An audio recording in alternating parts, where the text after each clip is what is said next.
ہوئے ہیں، ان میں عنبر کی جیسی خوشبو اور شہد جیسی مٹھاس ہے۔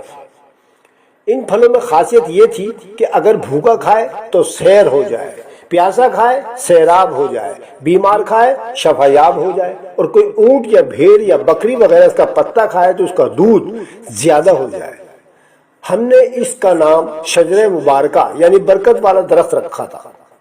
اطراف و جوانب سے کثیر تعداد میں لوگ آتے تھے اور اس سے فیض حاصل کرتے تھے۔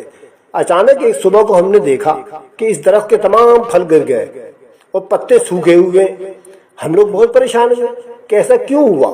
اتنے میں اطلاع ملی کہ اللہ کے پیارے حبیب حضرت محمد مصطفیٰ صلی اللہ علیہ وآلہ وسلم کا وصال ہو گیا ہے۔ پھر چند دنوں بعد درخت میں نئے پتے آ گئے، پھل بھی لگے مگر بہت کم۔